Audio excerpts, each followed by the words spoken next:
Hello viewers, আসসালামু আলাইকুম। কেমন আছেন সবাই? আশা করি ভালো আছেন। ভিউয়ার্স, আজ আপনাদেরকে নিয়ে এলাম আমার ছাদ বাগানে। তো আঙুর গাছের সেটআপটি দেখানোর জন্য। ভিউয়ার্স, আজ আপনাদের সাথে শেয়ার করব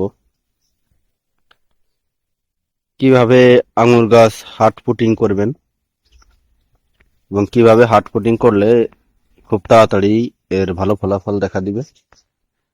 ভিউয়ার্স, এটা দেখতে পাচ্ছেন, এটা 125 লিটার একটা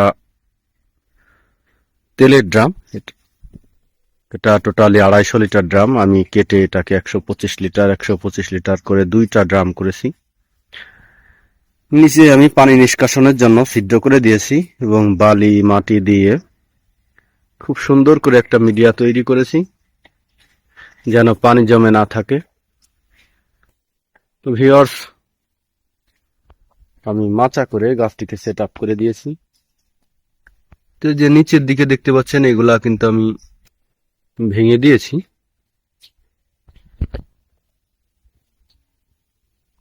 এই যে নিচের দিকে যে বোক গুলা এসেছে, এগুলা কিন্তু আমি ভেঙে দিয়েছি।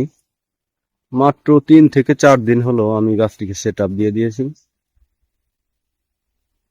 একদম হার্ড পুটিং, কোনো প্রকার কোনো পাতা থেকে শুরু করে কোনো ডালপালা কোনো কিছুই কিন্তু আমি অবশিষ্ট রাখিনি। টোটালি ক্লিন আপ করে দিয়েছি। তো 3 থেকে 4 দিনের মাথায় এই দেখতে পাচ্ছেন অলরেডি আঙুর গাছটি চোখ মেলতে শুরু করছে। এই দেখতে পাচ্ছেন। তো প্রত্যেকটি গিরাতেই কম বেশি ডাল গজাচ্ছে, শাখা প্রশাখা গজাচ্ছে। এই দেখতে পাচ্ছেন, এখানেও রয়েছে।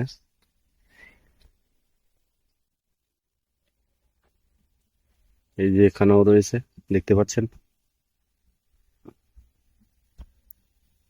এই যে একটা বড় হয়ে গিয়েছে।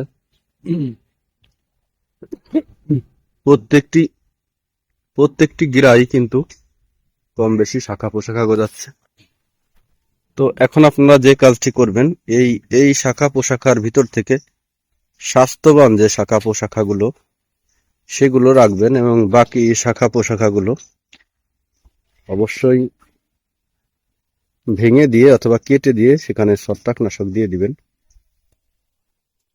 আর আমি এই গাছটিকে হার্ড পুডিং করে দিয়েছিলাম, কারণ গাছটি এক জায়গা থেকে অন্য জায়গায় স্থানান্তর করেছিলাম। এই হার্ড পুডিং করে আমি কিন্তু এই যে ছত্রাকনাশকের প্রলেপ দিয়ে দিয়েছি যেন ডাইব্যাকে মারা না যায়। এই দেখতে পাচ্ছেন, একটা ছত্রাকনাশকের প্রলেপ দিয়ে দিয়েছি।